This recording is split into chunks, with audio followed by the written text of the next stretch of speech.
Hello everyone, welcome back to your own channel Scientia. जैसे कि आप लोग जानते हैं, हम हमारे चैनल पे साइंस की प्रिपरेशन कर रहे हैं कॉम्पिटिटिव एग्ज़ाम्स के लिए। अगर आप चैनल पे न्यू हो तो चैनल को सब्सक्राइब कर लीजिए, बेल आइकन को प्रेस कर लीजिए सो दैट आपको डेली की अपडेट मिलती रहे। आज हम साइंस के एमसीक्यू करेंगे जो आपके पीटेट सीटेट एग्ज़ाम्स के लिए मोस्ट इम्पॉर्टेंट रहने वाले हैं। नियर अबाउट 60 एमसीक्यू आज हम सॉल्व करेंगे। स्टार्ट करते हैं। आपका फर्स्ट एमसीक्यू है, which one is a natural polymer. आपने बताना है इनमें से जो ऑप्शंस गिवन है नेचुरल पॉलीमर कौन सा है। ऑप्शन ए है आपके पास कॉटन, ऑप्शन बी है नायलॉन, ऑप्शन सी है रायोन, ऑप्शन डी है पॉलीईस्टर। इनमें से कौन सा नेचुरल पॉलीमर है। देखिए, नेचुरल का मतलब होता है जो चीज़ हमें नेचर से ऑब्टेन्ड हो।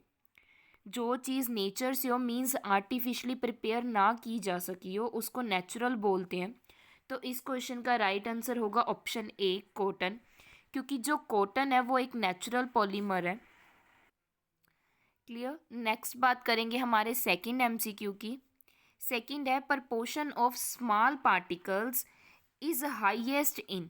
जो स्मॉल पार्टिकल्स होते हैं सोयल की किस फॉर्म में सबसे ज़्यादा पाए जाते हैं। ऑप्शन ए है लोमी सोयल, ऑप्शन बी है सैंडी सोयल, ऑप्शन सी है क्लेई सोयल, ऑप्शन डी है बोथ ए एंड सी या दोनों में।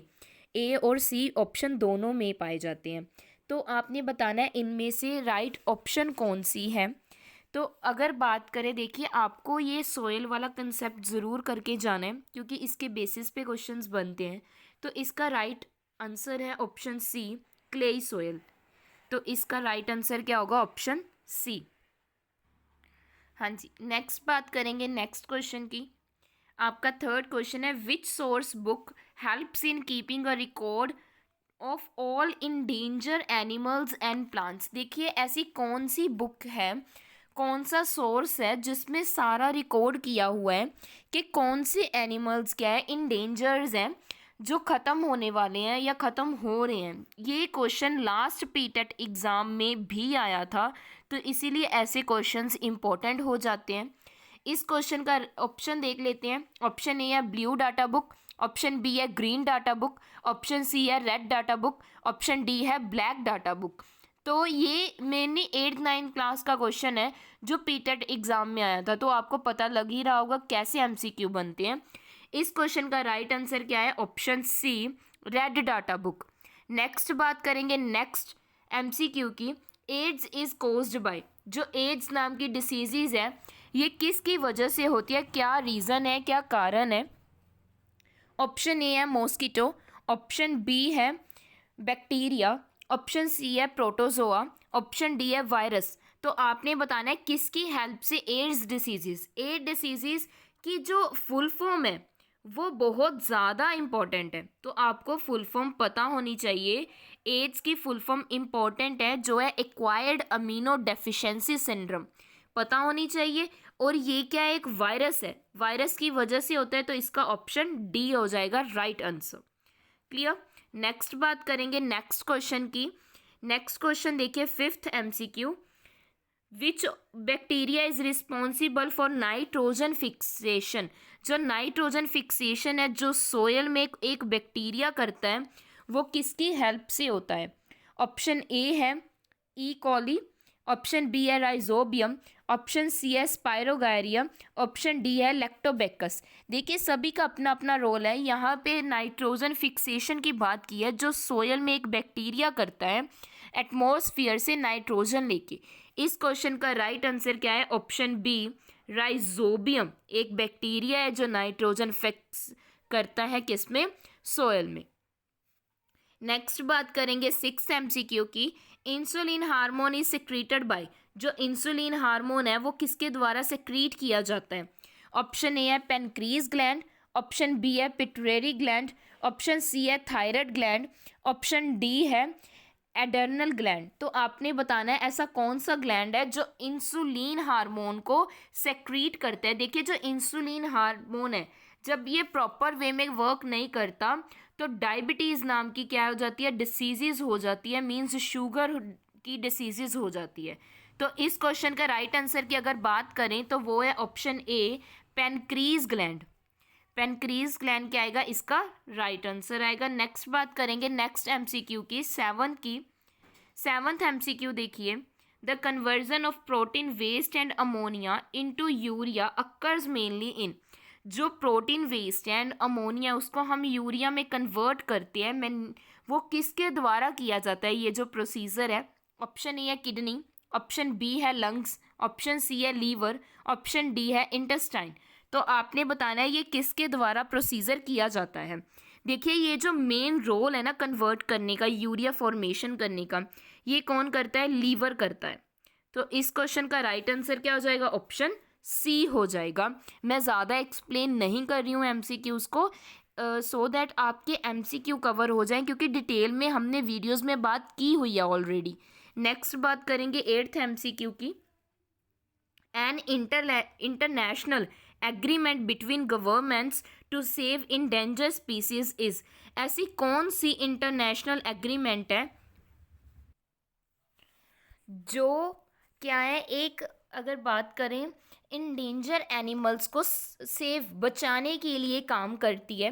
ऑप्शन है साइट्स, ऑप्शन बी है FAO, ऑप्शन सी है यूनेस्को, ऑप्शन डी है यूनिसेफ। आपने बताना है इनमें से कौन सी एग्रीमेंट है गवर्नमेंट के बीच, इंटरनेशनल एग्रीमेंट है गवर्नमेंट के बीच, किसको बचाने के लिए, इंडेंजर स्पीसीज को बचाने के लिए। अगर बात करें इस क्वेश्चन की, इस क्वेश्चन का राइट आंसर क्या है, ऑप्शन, जस्ट अ सेकेंड, हाँ जी, ऑप्शन ए साइट्स। अब इसकी फुल फॉर्म भी इंपॉर्टेंट बन जाती है। साइट्स की फुल फॉर्म देखिए, इस वे में इसको अगर एक्सप्लेन करें तो इसकी फुल फॉर्म बनती है convention on international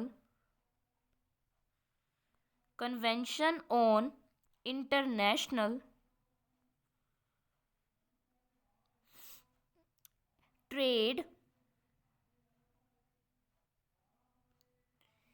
in endangered species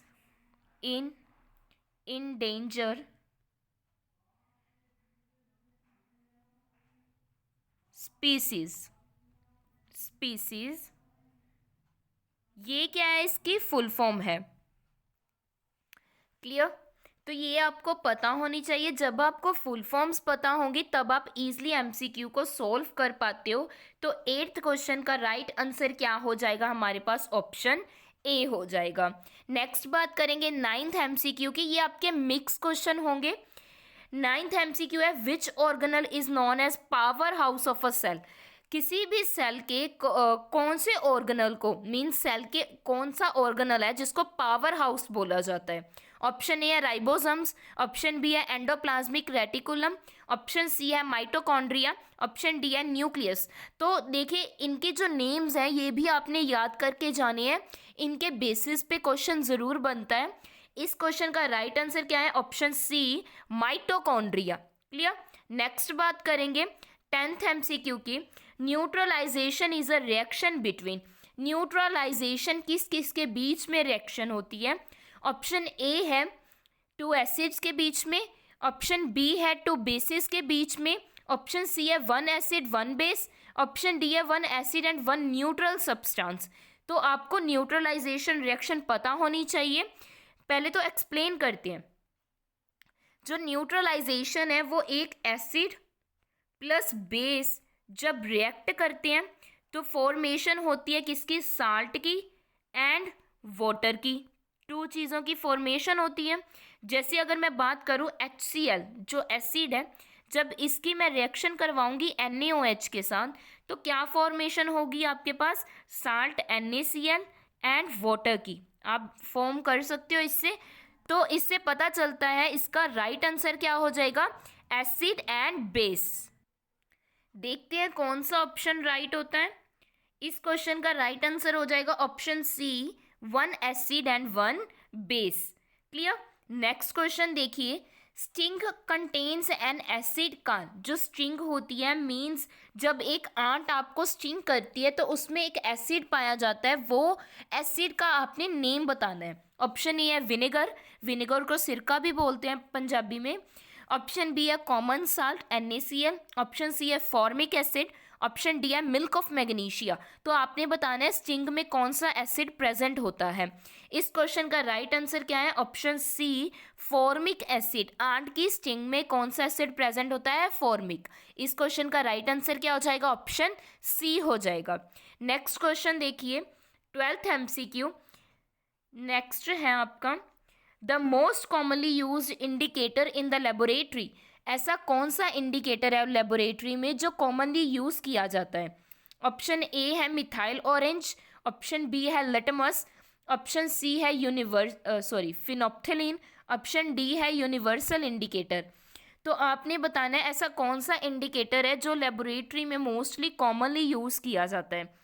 इस क्वेश्चन की अगर बात करें, इस क्वेश्चन का राइट आंसर है ऑप्शन डी यूनिवर्सल इंडिकेटर। देखो जो यूनिवर्सल इंडिकेटर है उसको नॉर्मली क्या किया जाता है? यूज़ किया जाता है लेबोरेटरी में। अगर मैं बात करूं यूनिवर्सल इंडिकेटर की, तो इसका पीएच इंडिकेटर क्या शो करता है? रेंज शो करता है 1 to 14। जो पीएच की रेंज होती है वो शो करता है, जिससे हमें इंडिकेट हो जाता है जो सोल्यूशन है वो एसिडिक है या फिर बेसिक है नेचर में। नेक्स्ट बात करेंगे 13th MCQ की। Which element is present in all the acid. सभी के सभी एसिड्स में कौन सा एलिमेंट है जो प्रेजेंट होता है? ऑप्शन ए की बात करेंगे क्लोरीन, ऑप्शन बी है नाइट्रोजन, ऑप्शन सी है हाइड्रोजन, ऑप्शन डी है ऑक्सीजन। देखिए इस क्वेश्चन की अगर बात करें, अगर आपको कोई भी एसिड्स के नेम पता है तो आप इजीली आंसर कर सकते हो। जैसे हाइड्रोक्लोरिक एसिड में HCl होता है, हाइड्रोजन प्रेजेंट होता है। सल्फ्यूरिक एसिड की बात करें H2SO4, हाइड्रोजन प्रेजेंट होता है। तो इस क्वेश्चन का राइट आंसर क्या आ जाएगा? ऑप्शन सी हाइड्रोजन एक ऐसा एलिमेंट है जो मोस्टली सारे एसिड्स में क्या होता है?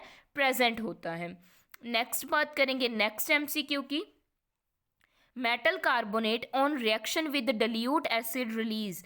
जब मेटल कार्बोनेट रिएक्ट करते हैं कोई भी डिल्यूट एसिड के साथ तो वो क्या रिलीज करते हैं?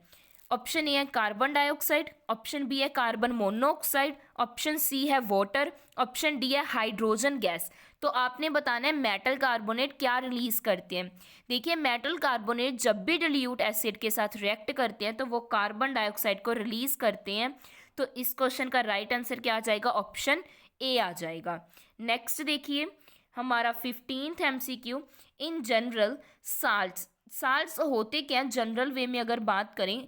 Option A are ionic compound, option B है turn red litmus to blue, option C contain hydrogen ion, option D है कंटेन हाइड्रोक्सल आयन। तो आप हाइड्रोक्साइड आयन।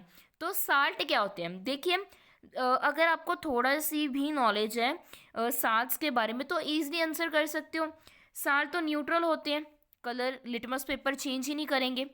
हाइड्रोजन आयन भी नहीं होता क्योंकि NaCl की अभी बात की कॉमन साल्ट है उसमें भी नहीं होता। NaCl में हाइड्रोक्साइड आयन भी नहीं होता, मतलब OH नेगेटिव भी नहीं होता। क्या रह गया? Are ionic compound. साल्ट क्या होते हैं? आयनिक कंपाउंड होते हैं। मींस ऑप्शन ए आ जाएगा। जो NaCl हमारा साल्ट है ये 2 आयंस में ब्रेक हो जाता है, Na+Cl negative. Clear? Next question देखिए 16th MCQ। हाँ जी 16 है डिसोल्यूशन ऑफ एन एसिड और बेस इन वाटर इज। जब वाटर में एसिड और बेस मिक्स हो जाते हैं, डिजोल्व हो जाते हैं, तो क्या होता है? कौन सी रिएक्शन होती है ये बताना है।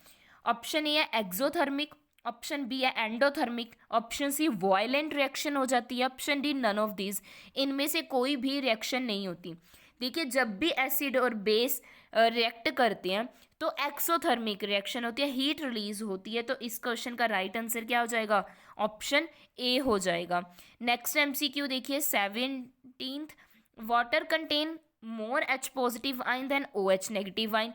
जो वाटर है मीन्स H2O है, इसके पास ज़्यादा H पॉजिटिव के आयन होते हैं as comparison to OH negative ion. तो आपने बताना है इन दिस केस। तो इस केस में वाटर क्या है? ऑप्शन ए है न्यूट्रल, ऑप्शन बी है बेसिक, ऑप्शन सी है एसिडिक, ऑप्शन डी है नन ऑफ दीज। देखिए मैंने आपको पीछे एक क्वेश्चन में बताया था कि एसिड में कौन सा एलिमेंट प्रेजेंट होता है, हाइड्रोजन।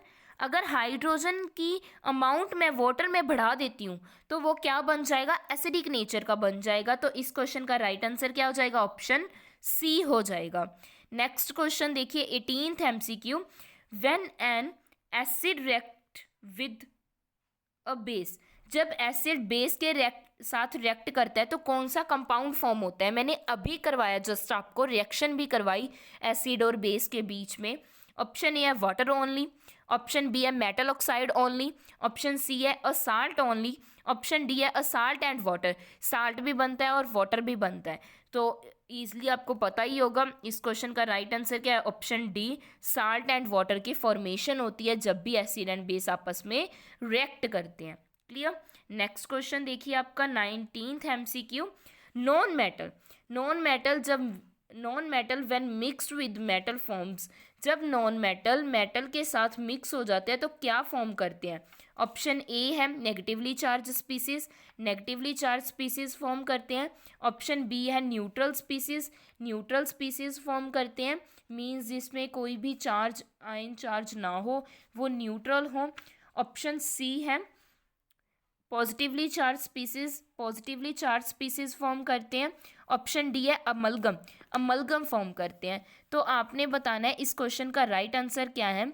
जब भी नॉन मेटल किसके साथ मिक्स होते हैं, मेटल के साथ मिक्स होते हैं, ये ध्यान रखना है। ये जो क्वेश्चन है PTET में आया हुआ है 2013 में। देखिए अगर इस क्वेश्चन की बात करें, जब भी नॉन मेटल मिक्स किए जाते हैं मेटल में, तो वो जो कंपाउंड है वो क्या बनते हैं, आयनिक कंपाउंड बनते हैं। क्या कंपाउंड बनते हैं, आयनिक कंपाउंड बनते हैं। अगर आपके पास यहाँ पे ऑप्शन होती both A and C, means negatively charge and positively charge, दोनों आयन बन के न्यूट्रल स्पीसीज बनाते हैं, तो वहाँ पे आप ए एंड सी भी लगा सकते थे। अगर आपको आ जाए मीन्स अगर कोई कंपाउंड ऐसे शो कर दे कि न्यूट्रल स्पीसीज, तो यस, जब भी मेटल एंड नॉन मेटल आपस में मिक्स होते हैं तो उनके ऊपर क्या होते हैं, आयंस होते हैं। और वो आयंस की जब फॉर्मेशन कैसी होगी, जब वो चार्जेस को क्या करेंगे, बैलेंस कर देंगे। तो इस क्वेश्चन का राइट आंसर क्या होगा, ऑप्शन बी, न्यूट्रल स्पीसीज। देखिए अगर मैं बात करूं, यहाँ पे कोई रिएक्शन हुई है, NaCl है, मीन्स सोडियम क्लोराइड है। Na पे कौन सा चार्ज होता है, सोडियम पे पॉजिटिव, क्लोरीन पे नेगेटिव, दो चार्ज है। यहाँ पे एक मेटल है एक नॉन मेटल है। जब ये दोनों मिक्स होती हैं तो कंपाउंड बनता है कौन सा, न्यूट्रल स्पीसीज का कंपाउंड बनता है। तो इस क्वेश्चन का राइट आंसर क्या हो जाएगा, ऑप्शन बी हो जाएगा।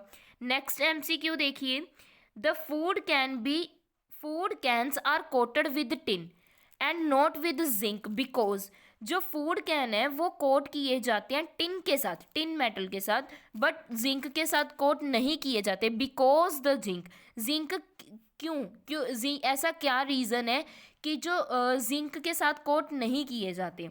ऑप्शन ए है is costlier then tin, costly है टिन से, has high melting point then tin, tin से ज़्यादा हाई मेल्टिंग पॉइंट है, is more reactive than tin, ज़्यादा रिएक्टिव है टिन से, ऑप्शन डी है is less reactive than tin, या टिन से कम रिएक्टिव है।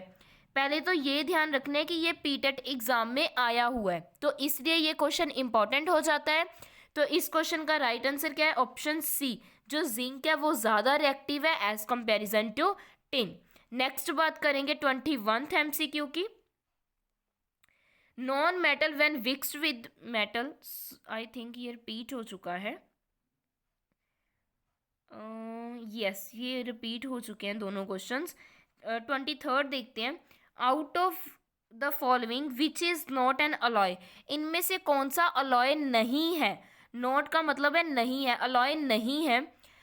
ऑप्शन ए है ब्रॉन्ज, ऑप्शन बी है कॉपर, ऑप्शन सी है लेड, ऑप्शन डी है सोल्डर। आपने बताना है, मैंने आपको ना एक शॉर्ट वीडियो करवाई हुई है, अगर आपने नहीं देखी तो आप देख सकते हो, उसमें मैंने ट्रिक्स बताई थी अलॉयस को लर्न करने के लिए, जाने से पहले वो वीडियो देख के जाना। तो अगर बात करें इनमें से अलॉय कौन सा नहीं है, ये भी PTET एग्जाम में आया हुआ है, तो ऑप्शन बी जो कॉपर है वो अलॉय नहीं है, ये इसका क्वेश्चन का क्या हो जाएगा, राइट आंसर हो जाएगा। नेक्स्ट क्वेश्चन देखिए, 24 the maximum number of electron that can be accommodate in M shell are.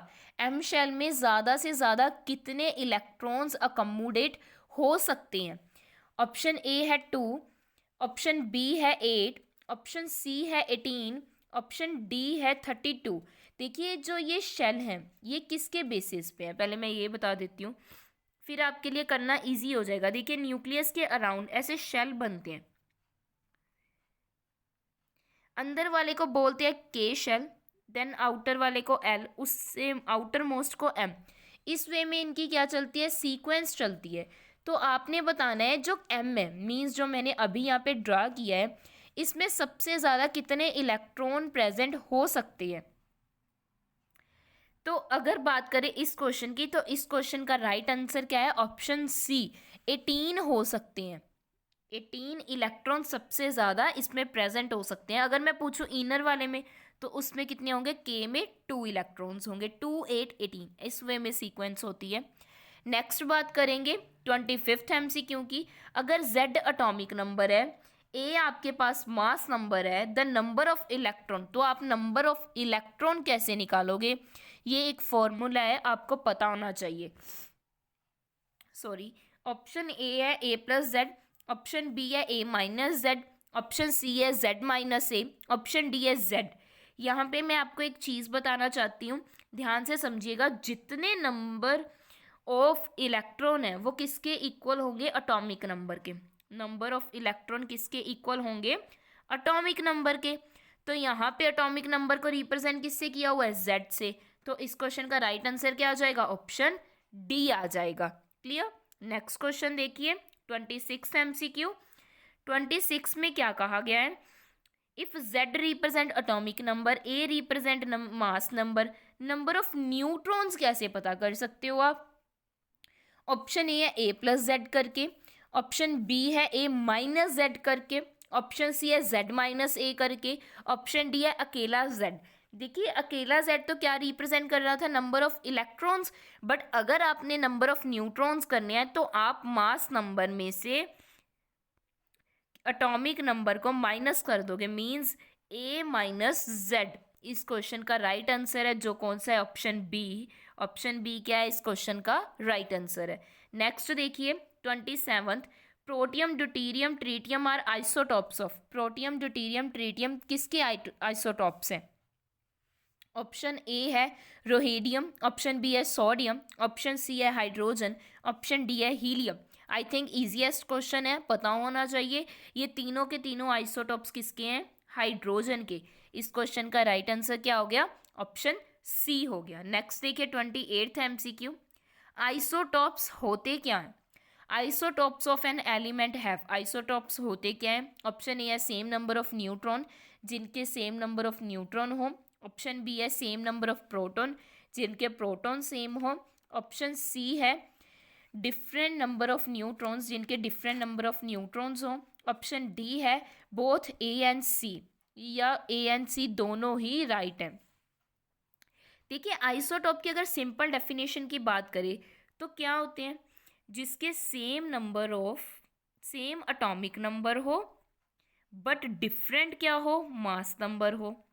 अब एटॉमिक नंबर को किससे रिप्रेजेंट करते हैं, जितने नंबर ऑफ प्रोटॉन प्रेजेंट है वो क्या हो गए हमारे पास एटॉमिक नंबर। तो ऑप्शन बी तो आएगा ही आएगा। Different mass number, mass number कहाँ से पता लगता है, हमारे पास न्यूट्रॉन जब डिफरेंट होंगे। तो इस क्वेश्चन का राइट आंसर क्या हो जाएगा, ऑप्शन डी हो जाएगा। नेक्स्ट देखिए 29th MCQ।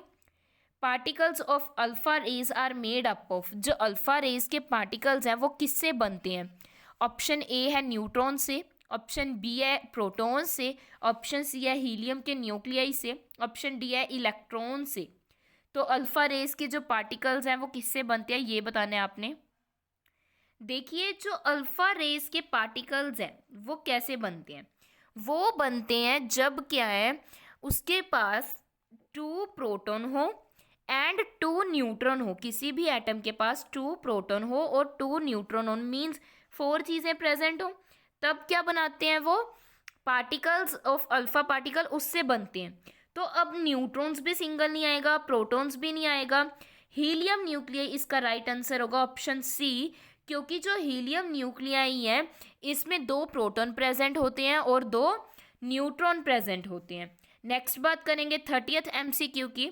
Electron is an atom are present in the, electron कहाँ प्रेजेंट होते हैं? ऑप्शन ए न्यूक्लियस में, option B extra nuclear part में, ऑप्शन सी है बोथ ए एंड बी में, ऑप्शन डी है नन ऑफ दीज, या इनमें से किसी पार्ट में भी इलेक्ट्रॉन प्रेजेंट नहीं होते हैं। आपने ये बताना है। देखिए अगर मैं बात करूं इस क्वेश्चन की, तो न्यूक्लियर इलेक्ट्रॉन्स हमेशा एटम के आउटर पार्ट में प्रेजेंट होते हैं। इलेक्ट्रॉन प्रेजेंट होते हैं आउटर पार्ट में, मींस वो न्यूक्लियस का क्या है? एक्स्ट्रा पार्ट है। तो इस क्वेश्चन का राइट आंसर क्या आ जाएगा? ऑप्शन बी आ जाएगा। नेक्स्ट क्वेश्चन देखिए 31th, velocity of gamma rays is same as that of, जो गामा रेज की वेलोसिटी है वो किसके जैसी है? कितनी मींस किसके जैसे? सेम है। ऑप्शन ए है बीटा रेज, ऑप्शन बी है गामा रेज, ऑप्शन सी है लाइट, ऑप्शन डी है नन ऑफ दीज। वेलोसिटी आपने बतानी है किसकी? गामा रेस की। आपको मींस अल्फा बीटा गामा ये सभी रेस की पता होनी चाहिए कि किसके साथ लिंक करती है। तो अगर मैं बात करूँ वेलोसिटी ऑफ गामा रेस की, तो नियर अबाउट बात करें तो वेलोसिटी ऑफ लाइट की सेम होती है। तो इस क्वेश्चन का राइट आंसर क्या आ जाएगा? ऑप्शन सी आ जाएगा। नेक्स्ट क्वेश्चन देखिए। नेक्स्ट कितनी होती है ये आपका क्वेश्चन है, आपने बताना है वेलोसिटी ऑफ लाइट कितनी होती है, ये आपने कमेंट बॉक्स में बताना है। वेलोसिटी ऑफ लाइट कितनी होती है, किसके इक्वल होती है, ये आपने बताना है। नेक्स्ट क्वेश्चन देखिए 32, in moving from outer most shell to inner most shell the energy of shell, energy shell की क्या होती है जब आप आउटर शेल से इनर शेल की तरफ आते हो? ऑप्शन ए है, पहले ये ध्यान रखिए कि ये पीटेट में आया हुआ है तो इम्पोर्टेंट हो जाते हैं। मैंने कुछ क्वेश्चंस ऐड किए हैं जो आपके पीटेट एग्ज़ाम में आए हुए हैं। ऑप्शन ए की बात करें तो वो है इंक्रीज, ऑप्शन बी है डिक्रीज, ऑप्शन सी है remain the same, option D है कैन नॉट बी प्रेडिक्ट, कि आप प्रेडिक्ट नहीं कर सकते हो। आपने क्या बताना है जब आप आउटर मोस्ट शेल से इनर मोस्ट शेल की तरफ आते हो। इस क्वेश्चन का अगर राइट आंसर की बात करें तो वो होगा ऑप्शन बी, जब भी आप बाहर वाले शेल से अंदर वाले शेल की तरफ आते हो तो एनर्जी क्या हो जाती है? डिक्रीज हो जाती है।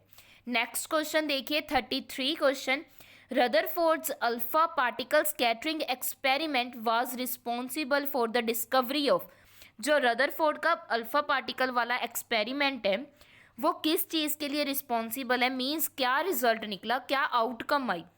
पीटेट में आया हुआ क्वेश्चन है। ऑप्शन ए है एटॉमिक न्यूक्लियाई, ऑप्शन बी है इलेक्ट्रॉन, ऑप्शन सी है प्रोटॉन, ऑप्शन डी है न्यूट्रॉन।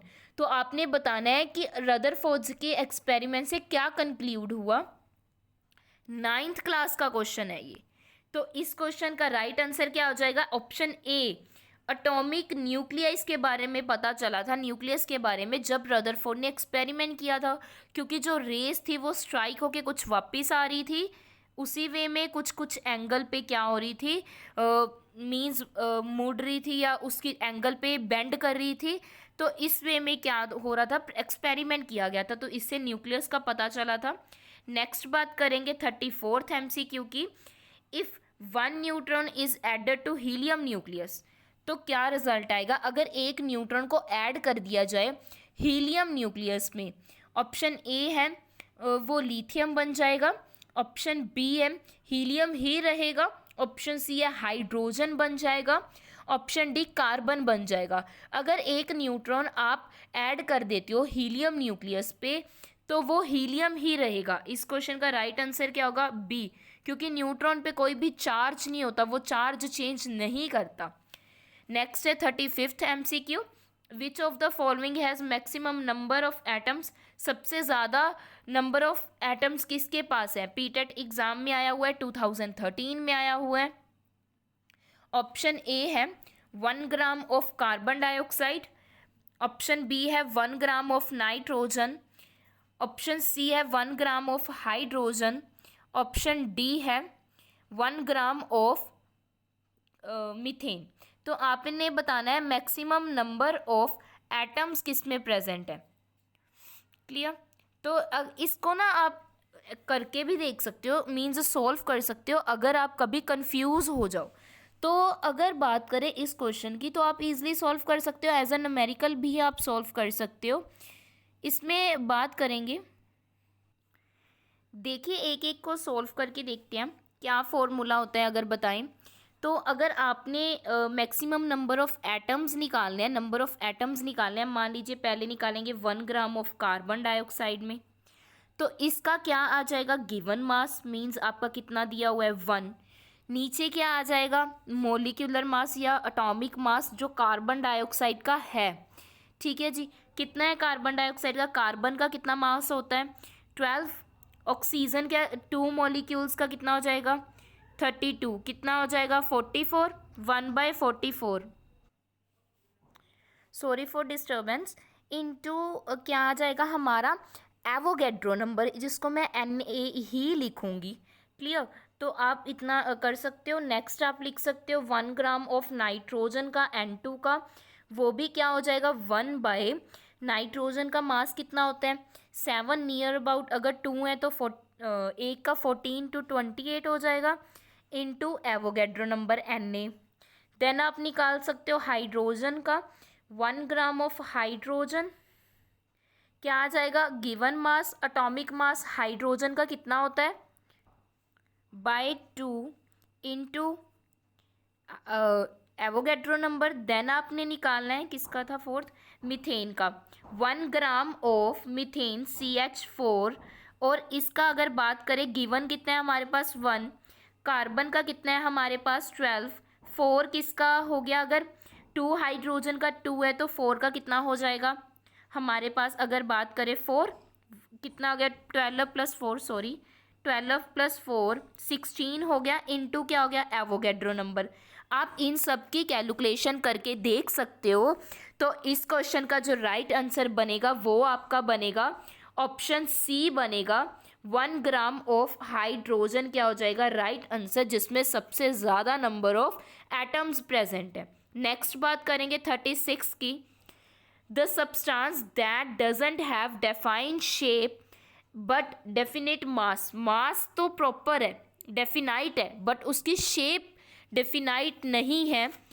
ऑप्शन ए है सॉलिड, ऑप्शन बी है लिक्विड, ऑप्शन सी है गैस, ऑप्शन डी है मैटर। तो आपने बताना है वो किस कैटेगरी में आएंगे जिसका डेफिनेट शेप है बट मास डेफिनेट शेप नहीं है बट मास क्या है डेफिनेट। 3 कैटेगरीज होती हैं सॉलिड, लिक्विड एंड गैसेस। देखिए solid, liquid and gases. Solid में बोथ डेफिनेट होते हैं, मैं ऐसे बोथ लिख देती हूँ, बोथ क्या होते हैं डेफिनेट। अगर मैं लिक्विड की बात करूँ तो शेप क्या होती है डेफिनेट नहीं होती, शेप डेफिनेट नहीं होती, बट जो उसकी बात करें जो वॉल्यूम होता है वो डेफिनाइट होता है। और गैसियस में दोनों डेफिनाइट नहीं होते, बोथ डेफिनाइट नहीं होते। तो यहाँ पे एक की बात की हुई है, तो इस क्वेश्चन का राइट आंसर क्या आ जाएगा ऑप्शन बी, यानी कि लिक्विड। नेक्स्ट बात करेंगे 37th की, the mineral water is, mineral water क्या होता है। ऑप्शन ए है वाटर ऑब्टेन फ्रॉम माइंस, वो पानी जो हम माइंस से लेते हैं। ऑप्शन बी है spring water containing dissolve minerals from rocks, जो रॉक्स में से मिनरल्स को ऐड करते हैं। ऑप्शन सी है water obtained from mineral deposit underground, जो अंडरग्राउंड वाटर है उसमें से। ऑप्शन डी है डिस्टिलाइंड वाटर। तो आपने बताना है इसमें से राइट आंसर कौन सा है, किसको आप क्या है मिनरल वाटर कहोगे।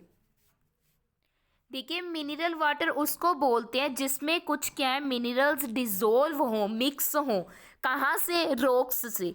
तो इसका राइट आंसर क्या हो जाएगा option B, the spring water containing dissolve minerals from the rocks. अगर डिस्टर्बेंस आ रही हो वीडियो में तो उसके लिए सॉरी, प्लीज़ थोड़ा एडजस्ट कर लेना, यहाँ पे बाहर काम चल रहा है इसी वजह से थोड़ी प्रॉब्लम हो रही है।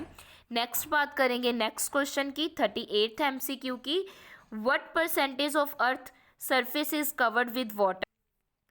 ऑप्शन ए है 71%, ऑप्शन बी है 95%, ऑप्शन सी है 80%, ऑप्शन डी है 65%।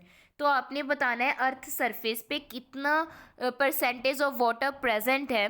तो जैसे कि हमें पता है इस क्वेश्चन का राइट आंसर क्या है, ऑप्शन ए 71% क्या है वाटर प्रेजेंट है। नेक्स्ट बात करेंगे 39th MCQ की। The acid rain destroy vegetation because it contain. Acid rain क्या है, वेजिटेशन को डिस्ट्रॉय कर देती है क्योंकि उसमें क्या प्रेजेंट होता है। मैंने आपकी कल वाली वीडियो में आपको फॉर्मूलाज बताए थे एसिड रेन में क्या क्या प्रेजेंट होता है। ऑप्शन ए है कार्बन डाइऑक्साइड, ऑप्शन बी है सल्फ्यूरिक एसिड, ऑप्शन सी है नाइट्रिक एसिड, ऑप्शन डी है कार्बन मोनोऑक्साइड। तो एसिड रेन में सल्फ्यूरिक एसिड भी प्रेजेंट होता है, नाइट्रिक एसिड भी, बट डिस्ट्रॉय कौन करता है, सल्फ्यूरिक एसिड ज़्यादा। तो इस क्वेश्चन का राइट आंसर क्या हो जाएगा, ऑप्शन बी हो जाएगा। नेक्स्ट है 40 MCQ। The conversion of liquid into vapour by heating. जब आप लिक्विड को हीट करते हो तो वो वेपर में कन्वर्ट हो जाता है, तो उस प्रोसेस को क्या बोलते हैं, सॉरी। ऑप्शन ए है मेल्टिंग, ऑप्शन बी है कंडेंसेशन, ऑप्शन सी है फ्रीजिंग, ऑप्शन डी है इवेपोरेशन।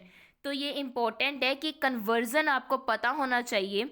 जब भी लिक्विड वेपर में कन्वर्ट होते हैं हीटिंग करने पे, तो उस प्रोसेस को बोलते हैं इवेपोरेशन। तो इस क्वेश्चन का राइट आंसर क्या हो जाएगा, option D evaporation.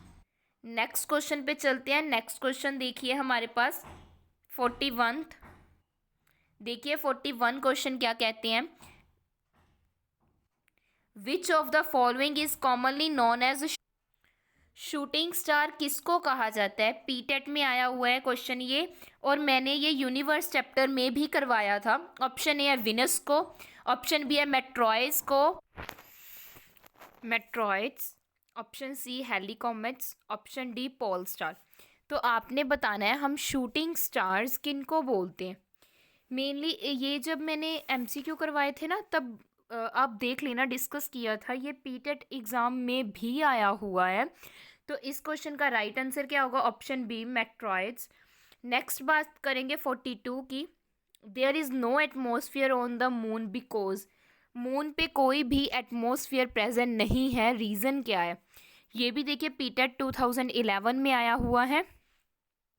It is close to the earth, ये अर्थ के क्लोज है, कोई लॉजिक ही नहीं बना इसका। तो it revolve around the earth, ये भी लॉजिक नहीं बना कि ये अर्थ के अराउंड रिवॉल्व करता है। Its acceleration due to gravity is low, and option D है its acceleration due to gravity is high. तो आपने बताना है कि एटमॉस्फेयर मून पे एटमॉस्फेयर क्यों प्रेजेंट नहीं है, क्योंकि वहाँ पे जो एक्सेलेरेशन ड्यू टू ग्रेविटी है वो क्या है, लो है। तो इस क्वेश्चन का राइट आंसर क्या हो जाएगा, ऑप्शन सी हो जाएगा। नेक्स्ट बात करते हैं 43 की। Earth has dash type of motions. Earth की कितने टाइप की मोशन है जो प्रेजेंट है। ऑप्शन ए है 3, ऑप्शन बी है 1, ऑप्शन सी है 2, ऑप्शन डी है 5। देखिए जो अर्थ की 2 टाइप्स की मोशन होती है, तो राइट आंसर क्या गया, ऑप्शन सी। कौन कौन सी होती है, एक तो रोटेशन करता है Earth, second one is revolution, revolution. तो इस वजह से 2 क्या हो गया राइट आंसर। नेक्स्ट बात करेंगे 44 की। Movement of the earth on its axis is called. जब अर्थ अपनी एक्सिस पे घूमती है तो उसको क्या कहा जाता है। ऑप्शन ए है रेवोल्यूशन, ऑप्शन बी है रोटेशन, ऑप्शन सी है साइकिल, ऑप्शन डी है रेजोल्यूशन। मोस्टली बच्चे ऑप्शन ए एंड बी में कंफ्यूज होते हैं। जब अर्थ अपनी एक्सिस पे घूमती है तो मेनली उसको कहा जाता है रोटेशन। तो इस क्वेश्चन का राइट आंसर क्या हो जाएगा, ऑप्शन बी हो जाएगा। नेक्स्ट बात करेंगे 45 की। The movement of the earth around the sun in a fixed path और ऑर्बिट इज कॉल्ड एज। जब अर्थ की मूवमेंट होती है सन के अराउंड, पाथ क्या होता है, फिक्स्ड मीन्स ऑर्बिट में, तो उसको क्या कहा जाता है, लिखा भी हुआ और ऑर्बिट, तो उसको क्या कहा जाता है। ऑप्शन ए है रेवोल्यूशन, ऑप्शन बी है रोटेशन, ऑप्शन सी है रेजोल्यूशन, ऑप्शन डी है सर्कुलर साइकिल। जब अर्थ मूव करती है सन के अराउंड एक मीन्स फिक्स्ड पाथ पे, तो उसको रेवोल्यूशन कहा जाता है। इस क्वेश्चन का राइट आंसर क्या हो गया, ऑप्शन ए हो गया। नेक्स्ट बात करेंगे नेक्स्ट क्वेश्चन की 46 की। SI unit of impulse is, impulse की एसआई यूनिट क्या है ये बताना है। देखिए मैंने आपको बताया था कि इम्पल्स की यूनिट किसी और से भी मैच करती है, तो यूनिट ऑफ इम्पल्स मैच करती है। अगर आपको याद हो, आपने अब ये मोमेंटम से क्लियर, तो अपने बताना है। अगर आपको मोमेंटम की यूनिट याद है तब भी आप बता सकते हो, अगर इम्पल्स की याद है तब भी। ऑप्शंस देखते हैं। ऑप्शन ए है किलोग्राम मीटर पर सेकंड स्क्वायर, ऑप्शन बी है न्यूटन सेकंड, ऑप्शन सी है किलोग्राम मीटर स्क्वायर पर सेकंड स्क्वायर, ऑप्शन डी है न्यूटन सेकंड स्क्वायर। तो इस क्वेश्चन का राइट आंसर क्या है? ऑप्शन बी न्यूटन सेकंड क्या है SI unit of impulse. Next बात करेंगे 47th एमसीक्यू की। The product of mass and velocity is called, mass and velocity की प्रोडक्ट को क्या कहा जाता है? ऑप्शन ए है एक्सेलेरेशन, ऑप्शन बी है फोर्स, ऑप्शन सी है मोमेंटम, ऑप्शन डी है वेलोसिटी। तो आपने बताना है मास एंड वेलोसिटी की प्रोडक्ट को क्या कहा जाता है। इस क्वेश्चन का राइट आंसर है मोमेंटम, जिसको हम रो से डोनेट करते हैं। तो मोमेंटम को क्या कहा जाता है, क्या होता है? Product of mass into velocity. Next बात करेंगे 48th एमसीक्यू की। 1 किलोग्राम मीटर पर सेकंड इज इक्वल टू, ये किसके इक्वल होता है? 1 किलोग्राम मीटर पर सेकंड, ये किसकी अगर बात करें किसके इक्वल है? अगर इसको न्यूटन में कन्वर्ट कर सकते हैं या शॉर्ट कर सकते हैं तो किस में कन्वर्ट होगा? ऑप्शन ए है 1 न्यूटन सेकंड में, ऑप्शन बी है 1 न्यूटन में, ऑप्शन सी है 1 न्यूटन मीटर में, ऑप्शन डी है 10 न्यूटन सेकंड में। सबसे पहले यहाँ पे लिखते हैं इसको 1 किलोग्राम मीटर बाय सेकंड, इस वे में है। तो अगर मैं बात करूँ यहाँ पे किस किस वे में आप इसको कन्वर्ट करते हो? न्यूटन में। न्यूटन किसकी यूनिट होती है? फोर्स की। ऑप्शंस के अकॉर्डिंग बात करें फोर्स की, फोर्स किसके इक्वल होता है हमारे पास? Mass into acceleration. तो अगर बात करेंगे मास की यूनिट क्या होती है? किलोग्राम, एक्सेलरेशन की मीटर पर सेकंड। यहाँ पे थोड़ी सी वो है, तो यहाँ पे अगर बात करेंगे इस पे में कर लेते हैं। हाँ जी, तो ये बन गई ना सेम यूनिट, किसके इक्वल है? फोर्स के, न्यूटन के। यहाँ पे मीटर पर सेकंड स्क्वायर होता है, तो न्यूटन के। नीचे अगर बात करें, क्लियर, यहाँ पे मीटर पर सेकंड स्क्वायर होता है। तो यहाँ पे कितना दिया हुआ है आपको पोर्शन? जस्ट अ सेकंड, यहाँ पे आपको पोर्शन दिया हुआ है इतना, मीन्स एक एस इन्होंने अलग कर दी, तो एस उधर चली जाएगी मल्टीपल में, तो क्या बन जाएगा आपका? न्यूटन सेकंड, और इधर क्या रह गया आपका? किलोग्राम मीटर पर सेकंड। तो ये किसकी यूनिट होगी? न्यूटन सेकंड की। देखते हैं ये कौन सी ऑप्शन है। इस क्वेश्चन का राइट आंसर क्या है? ऑप्शन ए न्यूटन सेकंड के इक्वल होगा। ऐसे कन्वर्जन आपको आनी चाहिए। नेक्स्ट बात करेंगे 49 की। N example of vector quantity is, vector quantity की आपने एग्जाम्पल देनी है। वेक्टर क्वांटिटी क्या होता है? जो डायरेक्शन भी शो करे, डायरेक्शन भी शो करे एंड मैग्नीट्यूड भी, दोनों चीज को शो करे, उसको वेक्टर क्वांटिटी बोलते हैं। ऑप्शन ए है स्पीड, ऑप्शन बी है मोमेंटम, ऑप्शन सी है acceleration sorry distance, option D है लेंथ। आपने बताना है कि ये वेक्टर क्वांटिटी किसकी है, इनमें से ऐसा कौन सा है जिसकी वेक्टर क्वांटिटी है, मींस डायरेक्शन को शो करता है। देखिए जो स्पीड है वो क्या है? अगर बात करें स्पीड स्केलर है क्योंकि वेलोसिटी वेक्टर है। डिस्टेंस क्या है? स्केलर क्वांटिटी है क्योंकि डिस्प्लेसमेंट वेक्टर क्वांटिटी है। लेंथ की अगर बात करें डायरेक्शन नहीं होती। इसका राइट आंसर क्या हो जाएगा? Option B momentum. अगर बात करें यहाँ पे कैसे सॉल्व कर सकते हो, मोमेंटम किसके इक्वल होता है? Mass into velocity. अभी मैंने बताया वेलोसिटी क्या है? एक वेक्टर क्वांटिटी है, तो मोमेंटम भी क्या होगी? Vector quantity. इसका राइट आंसर क्या हो जाएगा? Option B momentum. नेक्स्ट बात करेंगे 50th एमसीक्यू की। 1 newton is equal to, 1 newton की आपने वैल्यू बतानी है कितनी, यहाँ पे डैश है सिंपली इक्वल देखिए। ऑप्शन ए है 1 किलोग्राम मीटर पर सेकंड स्क्वायर, ऑप्शन बी है 1 ग्राम स्क्वायर सेंटीमीटर पर सेकंड स्क्वायर, ऑप्शन सी है 1 किलोग्राम स्क्वायर मीटर स्क्वायर पर सेकंड स्क्वायर, ऑप्शन डी है नन ऑफ दीज या नो यूनिट। तो 1 न्यूटन की बात करें, मैंने अभी निकाला है। फोर्स होता है 1 न्यूटन, किसके इक्वल होता है? Mass into acceleration. मास की क्या होती है? किलोग्राम, एक्सेलेरेशन की होती है मीटर पर सेकंड स्क्वायर। ये कहाँ पे है? ऑप्शन ए। तो इस क्वेश्चन का राइट आंसर क्या हो जाएगा? Option A. नेक्स्ट बात करते हैं 51 की। 51 देखिए, which of this is not a vector quantity. अब बताना है इनमें से वेक्टर क्वांटिटी कौन सी नहीं है। नोट पूछा है, मींस आपने स्केलर क्वांटिटी को ढूंढना है। ऑप्शन ए है आपके पास पोटेंशियल एनर्जी, ऑप्शन बी है आपके पास मोमेंटम, ऑप्शन सी है आपके पास फोर्स, ऑप्शन डी है आपके पास वेलोसिटी। देखिए अगर मैं बात करूं मोमेंटम की तो मैंने अभी बताया, तो ये तो होएगी नहीं, कट कर दो। वेलोसिटी की ये भी नहीं होगी, अभी बताया था मैंने। फोर्स डायरेक्शन शो करता है, ये भी नहीं होगा। तो इस क्वेश्चन का राइट आंसर क्या है? ए, पोटेंशियल एनर्जी। mgh फॉर्मूला होता है, तो उसकी कोई भी वेक्टर क्वांटिटी नहीं होती, वो एक स्केलर क्वांटिटी है। तो इस क्वेश्चन का राइट आंसर क्या आ जाएगा आपका? ऑप्शन ए आ जाएगा। नेक्स्ट देखिए, find the momentum of the body having mass 10 kg having a kinetic energy 20 joule. अब आपको दिया क्या हुआ है? मास दिया हुआ है 10 kg और काइनेटिक एनर्जी क्या दी हुई है? 20 जूल। काइनेटिक एनर्जी का फॉर्मूला क्या होता है? आप सोल्व कर सकते हो, हाफ एम वी स्क्र। कितनी दी हुई है? 20। मास कितना दिया हुआ है आपके पास? 10। Half 10 into v is equal to 20। Velocity निकालनी है ना हमने। 2 के टेबल पे 10 गया, 5। 5 के टेबल पे 20 गया, 4। वी कितना आ गया आपके पास? वेलोसिटी 4 आ गई। निकालना क्या है हमने? मोमेंटम। मोमेंटम का फॉर्मूला क्या था? Rho is equal to M V. Mass कितना है आपके पास? 10 गिवन है। एंड वेलोसिटी हमने कितनी निकाली है? 4। तो आपकी कितनी आ गई मोमेंटम? 40। तो इस क्वेश्चन का राइट आंसर कुछ गड़बड़ है, just a second, I will check. दोबारा से चेक करते हैं, देखिए just a second. Kinetic energy half m v square, यहाँ पे half m v square, velocity square है, यहाँ पे गड़बड़ होगी हमारी।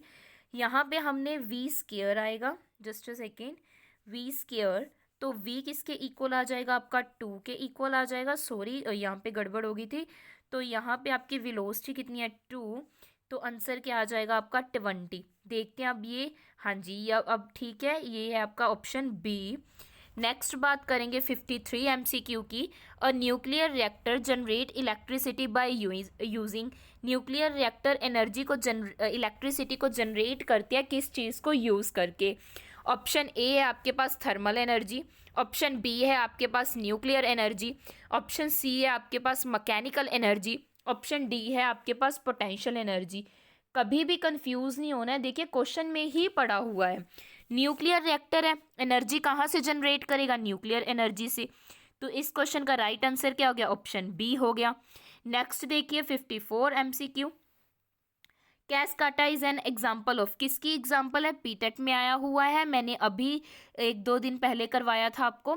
ऑप्शन ए है सेप्रोफाइटिक प्लांट, ऑप्शन बी है पैरासाइटिक प्लांट, ऑप्शन सी है सेम्बोटिक प्लांट, ऑप्शन डी है ऑटोट्रॉपिक प्लांट। तो कैसकाटा किसकी एग्जाम्पल है? पैरासाइटिक प्लांट्स की। तो इस क्वेश्चन का राइट आंसर क्या हो जाएगा आपके पास? ऑप्शन बी हो जाएगा। नेक्स्ट देखिए 55th MCQ। What is the intercellular meristem located in a plant body? Calorie meristem कहाँ पे होती है? प्लांट की कौन सी जगह में प्रेजेंट होती है? ये भी पीटेट में आया हुआ है। ऑप्शन ए है growing tips of stem, option B है growing tips of roots, option C है बेस ऑफ द लीव्स और इंटरनोड्स, ऑप्शन डी है बेस ऑफ द स्टेम।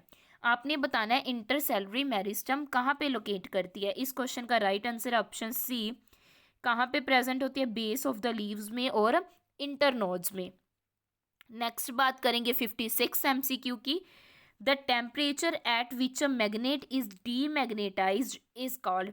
वो टेम्परेचर जहाँ पे जो मैग्नेट है वो डीमैग्नेटाइज हो जाती है, उसको क्या कहा जाता है? ऑप्शन ए है बॉइलिंग पॉइंट, ऑप्शन बी है क्यूरी पॉइंट, ऑप्शन सी है ट्रांजिशन पॉइंट, ऑप्शन डी है मेल्टिंग पॉइंट। देखिए ये भी इंपॉर्टेंट है, मैग्नेट चैप्टर के रिलेटेड जितने भी क्वेश्चंस ऐसे बनते हैं वो इम्पोर्टेंट है, स्पेशली डेफिनेशन के जो रिलेटेड होते हैं। तो इस क्वेश्चन का राइट आंसर है ऑप्शन बी, उसको क्यूरी पॉइंट या क्यूरी टेम्परेचर कहा जाता है, जिसमें एक मैग्नेट क्या हो जाएगी? डीमैग्नेटाइज हो जाएगी। नेक्स्ट बात करेंगे 57th MCQ की, which of the substance has highest retentivity. इनमें से कौन सी ऐसा सब्सटेंस है जिसकी सबसे ज़्यादा रिटेंटिविटी है। ऑप्शन ए है आपके पास स्टील, ऑप्शन बी है आयरन, ऑप्शन सी है निकल, ऑप्शन डी है कोबाल्ट। तो इनमें से ऐसे कौन सी सब्सटेंस है जिसकी हाई रिटेंटिविटी है, तो इसका राइट आंसर है ऑप्शन ए स्टील। स्टील की हाई रिटेंटिविटी है इन सभी सब्सटेंसेस से। नेक्स्ट बात करेंगे नेक्स्ट MCQ की, 58th MCQ की, plant prepare their food from dash energy. Plants अपना फूड किस एनर्जी से बनाते हैं। ऑप्शन ए है वाटर से, ऑप्शन बी है सोलर से, ऑप्शन सी है फर्टिलाइजर से, ऑप्शन डी है सोयल से। देखिए जो ये ऑप्शंस है ना, ये कंफ्यूज करने वाली हैं, तो आपने कंफ्यूज नहीं होना है। प्लांट्स अपनी फूड बनाते हैं किस एनर्जी से, सोलर एनर्जी से। सन की हेल्प से फूड बनता है और इस प्रोसेस को क्या कहा जाता है, फोटोसिंथेसिस कहा जाता है। इसके रिलेटेड कुछ पॉइंट बता देती हूँ। फोटोसिंथेसिस कहा जाता है वो प्लांट्स खाना बनाएंगे जो ग्रीन कलर के होते हैं, मींस जिनके अंदर क्या प्रेजेंट होती है, क्लोरोफिल प्रेजेंट होती है। मेनली वही क्या करेंगे, खाना बनाने में हेल्प करेंगे। क्लियर, ये कुछ पॉइंट्स थे इसके रिलेटेड। तो इस क्वेश्चन का राइट आंसर क्या हो जाएगा, ऑप्शन बी हो जाएगा। नेक्स्ट देखिए 59th MCQ, wind mills are of dash generation. जो विंड मिल्स हैं वो किसकी जनरेशन में आती हैं। ऑप्शन ए इलेक्ट्रिक पावर की, ऑप्शन बी है मैकेनिकल पावर की, ऑप्शन सी है काइनेटिक एनर्जी की, ऑप्शन डी है ऑल ऑफ द अबव, या सभी की सभी। देखिए अगर मैं बात करूँ विंड मिल्स की, हाँ जी, जो विंड मिल्स हैं वो बिलोंग करती हैं इलेक्ट्रिकल पावर को भी, काइनेटिक पावर को भी और मैकेनिकल पावर को, क्योंकि जो विंड मिल्स है वो कन्वर्ट करती है kinetic to mechanical, electricity generate करती है, तो ऑल तीनों पावर से बिलोंग करती है। तो इस क्वेश्चन का राइट आंसर क्या हो जाएगा, ऑप्शन डी। याद रखना है ये। बात करेंगे हमारे नेक्स्ट MCQ की। नेक्स्ट देखिए हमारे पास MCQ है हमारा 60th, rockets works on the principle of conservation of dash. जो रॉकेट्स है वो कौन से प्रिंसिपल पे वर्क करते हैं। ऑप्शन ए है मोमेंटम, ऑप्शन बी है एनर्जी, ऑप्शन सी है मास, ऑप्शन डी है आपका वेलोसिटी। तो रॉकेट आपने बताना है किस प्रिंसिपल पर वर्क करते हैं। तो इस क्वेश्चन का राइट आंसर क्या है आपका, ऑप्शन ए मोमेंटम। इस क्वेश्चन का राइट आंसर क्या है, ऑप्शन ए मोमेंटम। जो रॉकेट्स है वो इस प्रिंसिपल पर वर्क करते हैं, क्योंकि जो मोमेंटम होता है वो कंजर्व होता है जब भी क्या कोई भी रॉकेट क्या है मूव करवाया जाता है। क्योंकि इसमें में क्या होता है, यहाँ पे जो रॉकेट मोमेंटम गेन करता है, मोमेंटम जो गेन किया जाता है रॉकेट के द्वारा वो किसके इक्वल होता है, जितनी वो गैस को क्या करेगा, एक्सपेल करेगा अपने इंजन से, उसका मोमेंटम इक्वल होगा जितनी गैस क्या है वो एक्सपेल करेगा, रिमूव करेगा इंजन से। कौन से इंजन से अगर बात करें, जब भी वो क्या है फ्लाई होना, मींस रॉकेट को हम क्या है रिलीज करेंगे। तो मींस यहाँ पे जो एक्शन है वो इक्वल भी है एंड ऑपोजिट भी है। जो किसके साथ बिलोंग करता है, न्यूटन के थर्ड लॉ के साथ क्या करता है, बिलोंग करता है। न्यूटन का थर्ड या यही कहता है equal and opposite reaction. Means जब भी रॉकेट क्या करेगा, ट्रैवल करना शुरू करेगा, तो वो कुछ गैसेस को क्या करता है, रिलीज़ करता है। जब भी कुछ गैसेस रिलीज़ होती हैं तो उसका मोमेंटम आपस में इक्वल एंड ऑपोजिट हो जाता है, जिसकी वजह से रॉकेट अगर कंटिन्यूसली मोमेंटम को क्या करता रहे गेन, मैंने ये पूरा एक्सप्लेन कर दिया, मोमेंटम को कंटिन्यूसली गेन करता रहे तो क्या हो जाता है, उसकी जो स्पीड है वो फास्टर होती रहती है। मींस फास्टर टू फास्टर क्या है, उसकी स्पीड होती रहती है। फास्टर टू फास्टर क्या है, रॉकेट की स्पीड होती रहती है, जिससे जो इंजन है, रॉकेट का जो इंजन है वो क्या करेगा, ऑपरेट करेगा, सिस्टम को ऑपरेट कैसे करेगा, गैसेस को रिलीज करके ऑपरेट करेगा। इसकी आपने कंजर्वेशन की लॉ ऑफ कंजर्वेशन की अगर बात करें, वहाँ पे एक यूनिट भी है, M1U1 प्लस M2U2 किसके इक्वल हो जाता है, M1V1 के प्लस M2 V2 के, ये आपने याद रखना है। इस वे में क्या हो जाती हैं, conservation of law of momentum हो जाता है। तो हमारे लास्ट जो 60th क्वेश्चन है, इस क्वेश्चन का राइट आंसर क्या हो जाएगा, option A, momentum. I hope आपको क्लियर हो चुके हैं 60 के 60 इम्पोर्टेंट MCQs। अगर आपका प्लीज़ कोई डाउट हुआ तो आप कमेंट करके पूछ सकते हो।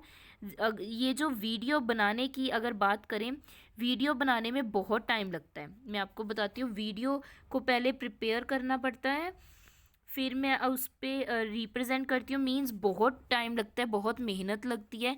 प्लीज़ वीडियो को लाइक कीजिए करिए, लाइक किया कीजिए, शेयर कीजिए करिए अपने फ्रेंड्स के साथ, और टेलीग्राम ग्रुप को ज्वाइन कर लीजिए। अगर आप चैनल पे न्यू हो तो चैनल को सब्सक्राइब करना मत भूलिएगा। आपको वीडियो कैसी लगती है ये आपने ज़रूर बताना है फीडबैक देके। क्लियर, फीडबैक ज़रूर दीजिएगा।